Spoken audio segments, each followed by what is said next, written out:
السلام عليكم ورحمة الله. السلام عليكم ورحمة الله. Oleh karena itu, dalam kesempatan ini saya membawakan 10 kata. InsyaAllah ada positif, ada juga negatif. Tapi saya mulai dengan negatifnya, khususnya sama anak kita. Karena dalam pendidikan sangat luar biasa perhatian Islam dalam pendidikan.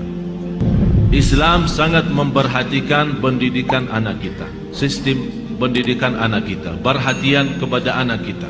Karena ini semuanya pengaruh. Semuanya pengaruh. Ucapan kita, berlaku kita di hadapan anak kita. 10 kata yang merusakkan perasaan dan hati anak kita. Yang pertama, kita suka mencaci maki anak kita.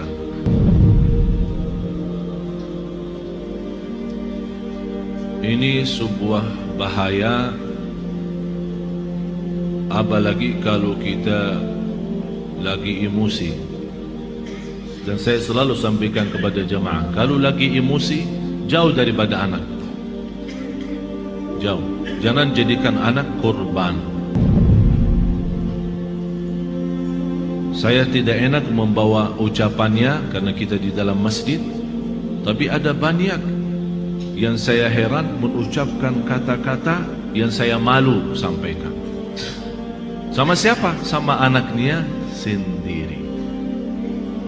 Kalau sama orang lain kita malu mengucapkan, apalagi sama anak kita.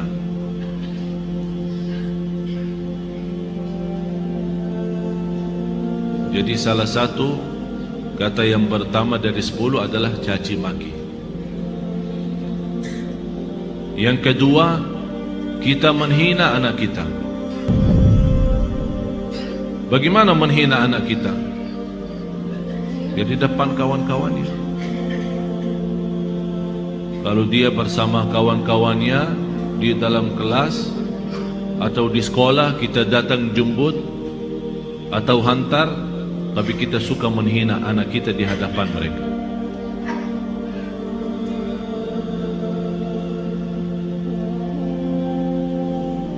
Malah ada yang pernah berkata, saking menghina anaknya, saya heran bagaimana bisa punya anak seperti kamu. Apalagi di depan orang, di depan kawan-kawannya. Bisa di saat itu anak kita tidak nangis, tapi sudah mati rasa. Sudah mati rasa. Akhirnya menjadi hati kecil. Susah kita bina untuk menjadi anak salih salihah karena kita sudah hancur duluan. Sudah kita hancurkan duluan. Itu yang saya selalu sampaikan. Itulah namanya durhaka orang tua kepada anak sebelum anak durhaka kepada orang tua. Atau kalau dia punya saudara banyak, jangan menghina. Kalau ada sebuah berlaku yang tidak bisa kita terima, kita bisa nasihati dengan cara yang baik, bukan di depan orang. Karena itu namanya nasihah, bukan fadihah.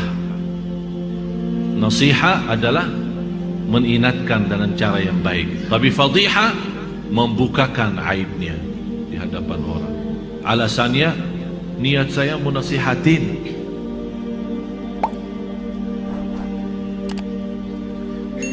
Yang ketiga, selalu kita suka membawa bandingannya dia sama orang lain. Ini lihat, abang kamu jauh lebih pintar. Ini lihat, anak itu luar biasa. Kamu tidak bisa seperti mereka. Itu tidak bahaya itu. Ini mengakibatkan apa? Kecil hati. Yang kedua, benci sama orang itu. Akan menimbulkan rasa benci. Jadi akan selalu berlawan. Di mana ketemu kalau diajak main tidak mau sama. Karena kenapa? Karena kita selalu bandingkan ini A sama B. Apalagi kalau dia punya adik-adik yang lain. Coba adik kamu, abang kamu, kakak kamu, pintar bacaannya, pintar najinya, pintar salatnya. Kamu apa sih? Ini mohon maaf, ini bukan sering terjadi, malah saya sendiri mendengar di hadapan saya ibu yang membawa 3 anak yang dinyakiti perasaannya 1. Bahaya lidah itu, bahaya. Jadi jangan kita membandingkan anak sama orang lain. Mohon maaf, kita yang dewasa aja, kalau ada orang membandingkan kita sama orang lain, kita tersinggung. Apalagi anak kita.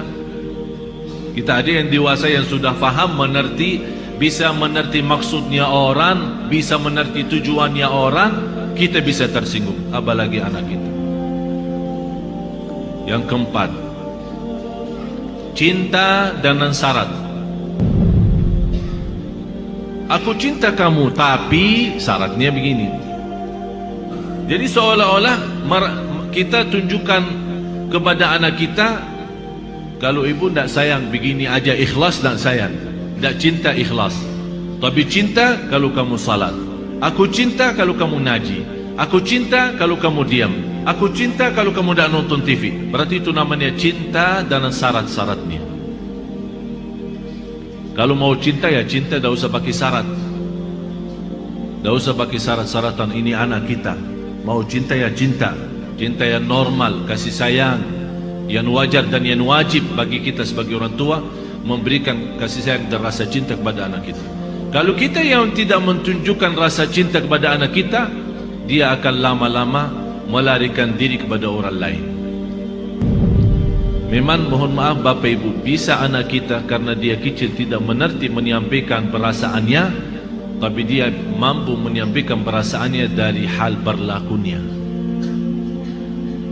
Begitu dia melihat seorang yang memberikan perhatian dan kasih sayang, biarpun orang itu bukan keluarganya, orang jauh, begitu dia ketemu orangnya, dia malah lari, belok orang itu. Sepertinya kehilangan rasa sayang di rumahnya. Dan banyak saya perhatiin anak-anak yang datang kepada saya begitu melihat anaknya sambil peluk dan cium saya bilang dalam hati saya, kasihan,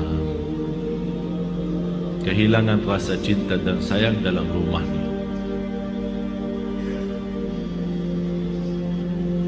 Yang kelima, kita menyampaikan kepada anak kita info atau informasi yang salah. Maksudnya apa informasi yang salah? Laki-laki tidak boleh nangis. Siapa yang bilang? Bapak-bapak nangis enggak?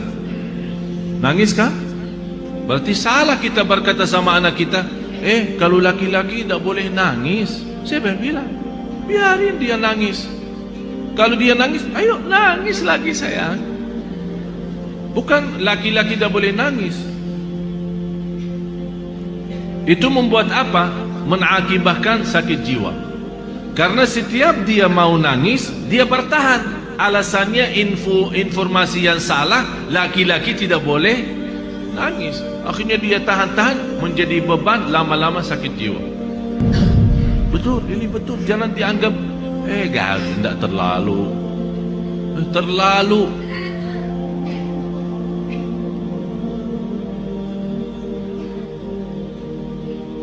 Yang keenam,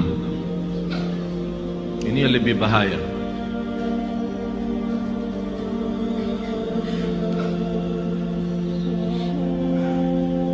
Kita selalu memberikan ancaman.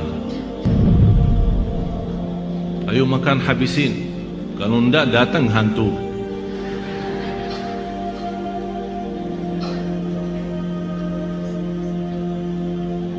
Mau tidur enggak? Kalau kamu tidak tidur, nanti datang hantu, temenin. Ini selalu kita, niat kita apa? Niat kita supaya dia cepat tidur, tapi mengakibatkan dalam perasaannya banyak hal yang tidak bagus. Padahal anak kita dari sisi psikologi jiwa dan akal, dari usia 2 tahun sampai 6 tahun dia mampu menguasai 7 bahasa. Ini bukan sembarangan. Ini ada orang keahlian psikologi akal dan jiwa membuktikan anak dari usia 2 tahun sampai 7 tahun kalau diberikan perhatian sepenuhnya, dia mampu dari sisi psikologi akal dan jiwa mampu menguasai 7 bahasa. Bahasa kita, bahasa daerah, bahasa Arab, bahasa Inggris, terserah. 7 bahasa.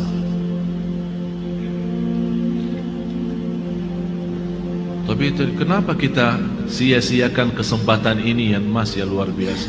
Kenapa kita siakan? Yang ketujuh,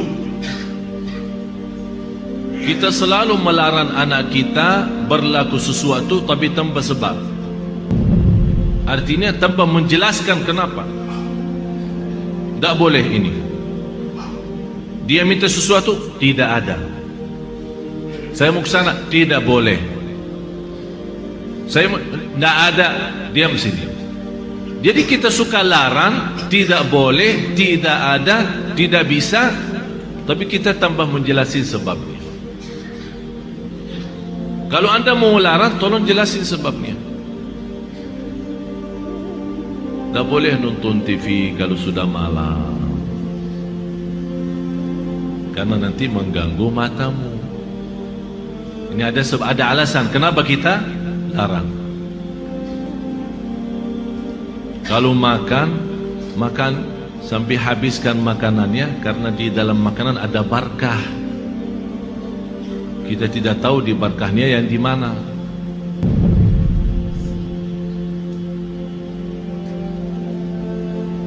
Jangan nonton TV. Ayo sana. Tidur. Ibunya megang remote. Teng, teng, teng.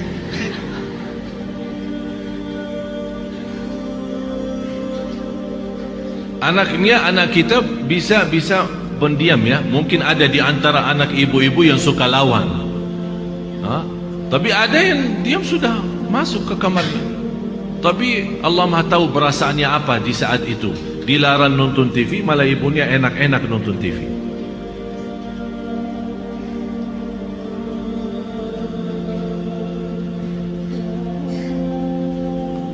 Banyak hal Bapak Ibu yang perlu kita perbaiki. Banyak.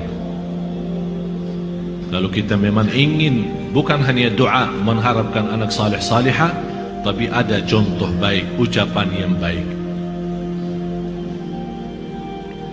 Yang kedelapan,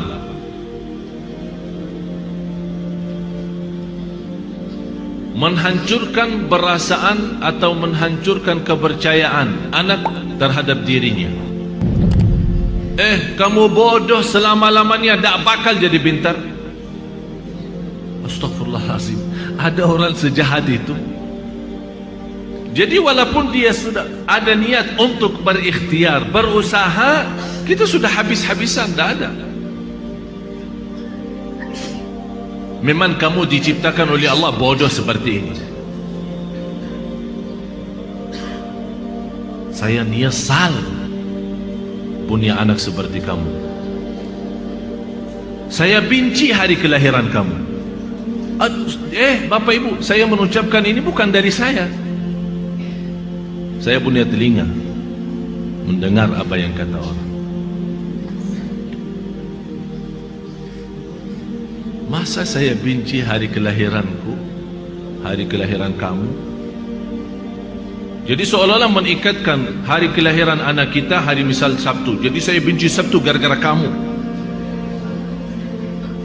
Ya Allah, ini sudah betul-betul menghancurkan total anak kita. Yang kesembilan, kita berdoa terhadap anak kita doa yang buruk. Saking kesal perasaan kita sama anak kita, dan dia keluar dari rumah tanpa minta izin dan ridha kita, langsung kita, mudah-mudahan kamu celaka. Rasulullah sallallahu alaihi wasallam melarang orang tua mendoakan anaknya buruk. Kalau terjadi diijabah doanya akan nyesal, kata Rasulullah. Biarpun ibunya, biarpun bapaknya betul-betul sakit hati sama anak, begitu dia mendoakan celaka, terjadi kecelakaan itu, pasti dia nyesal dan sedih, bisa nangis, dan bisa tidak memaafkan dirinya terhadap apa yang telah dia ucapkan. Kalau anda tidak mampu saking sakit hati sama anak kita, tidak bisa mendoakan baik, kembali lagi lebih baik diam. Kalau tidak bisa berdoa baik, lebih baik diam. Tapi bahaya, jangan mendoakan anak ini celaka. Salah satu kawan saya yang pernah saya ceritakan, yang punya 3 impian, 3 harapan, ingin kembali sihat, karena dia sekarang sakit lumpuh dari umur usia 18 sampai sekarang hampir 40-an. Dari umur 18 tahun, sekarang 40-an, sampai sekarang dia dalam kondisi lumpuh total, tak bisa bergerak sama sekali, masih bisa berbicara saja. Di antara harapan beliau, sebagaimana saya pernah jelaskan, ingin kembali sihat walafiat supaya bisa megang Al-Quran, ingin kembali sihat walafiat supaya bisa nikmati sujud, ingin kembali sihat walafiat supaya bisa memeluk orang tua dan mencium orang tua. Akibat sakitnya dia sampai dari sekian tahun, dari sejak 18 tahun umurnya sampai sekarang 40, sebabnya dia terjadi begini adalah doa orang tuanya. Karena dia pernah pulang tidak ke sekolah, orang tuanya tanya, kamu sudah sekolah hari ini enggak? Setahu saya sudah antar ke sekolah, tapi saya dapat informasi kamu tidak masuk, malah kamu larikan diri sama kawan-kawan kemana. Kata anaknya, bohong yang bawa fitnah itu. Saya sudah ke sekolah. Ya, namanya anak-anak mau larikan diri dari tanggung jawab orang tuanya, dia bohong. Lebih baik berbohong katanya. Apa kata ayahnya? Kalau kamu bohong, mudah-mudahan celaka hari ini. Pergi sama kawan-kawan, ini cerita sendiri dia menceritakan. Pergi sama kawan-kawannya kepada satu tempat hiburan yang ada kolam renang. Kemudian dia naik sebuah tempat tembok yang agak lumayan tinggi. Kemudian mau loncat ke dalam kolam itu. Begitu dia loncat, kepalanya kena. Padahal lantai bawah terlalu dalam, tapi bisa kena. Kepalanya terputus salah satu saraf di bagian lehernya, mengakibatkan lumpuh total, tidak bisa bergerak sama sekali. Orang tuanya menyesal karena telah mendoakan seperti itu. Tapi kata anaknya, bagi saya nikmat besar doa kecelakaan ayah saya. Kenapa? Karena dengan doa dalam kondisi ini baru saya bisa kenal Allah lebih dalam, dan alhamdulillah beliau sudah menghafal Al-Quran 30 juz. Dalam kondisi itu tak pernah berhenti salat malam. Dan Masya Allah, setiap di sana sini, dari masjid ke masjid, memberikan ceramah. Dia dibawakan dengan kursi roda yang tak bisa duduk. Dia dibuatkan kursi roda khusus, miliknya kayak mirip tempat tidur, karena dia tak bisa duduk, tapi masih bisa berceramah. Saya kemarin berusaha untuk mengundang beliau datang kemari, tapi masih kita harap mudah-mudahan bisa. Dan kemarin beliau mengundang saya acara pernikahannya. Subhanallah, ibu saya menceritakan istrinya cantik luar biasa. Sampai orang bertanya sama istrinya, apa yang kamu harapkan sama seorang seperti ini keadaannya? Dia berkata, saya harap masuk surga lewat si Abdullah ini. Jadi saya tidak harap apa-apa, tapi saya harap bantu dia seikhlas-ikhlasnya. Saya yang akan bersihkan, saya yang akan rapikan, saya akan pakai bajunya sama semua. karena saya harap lewat dia masuk.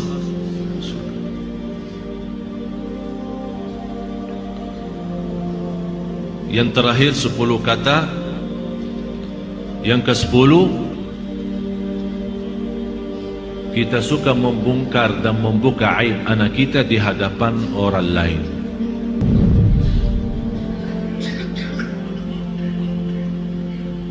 Ini anakku dah ada malunya, kalau tidur suka kencing di atas tempat tidurnya, suka buang air di tempat tidur. Capek aku setiap hari bersihin tempat tidurnya karena bekas kencingnya. Ini kan dicerita sama kawan-kawannya di sekolah. Apa yang akan terjadi? Kawan-kawannya apa? Senang atau gimana? Kesempatan kan? Setiap dia datang,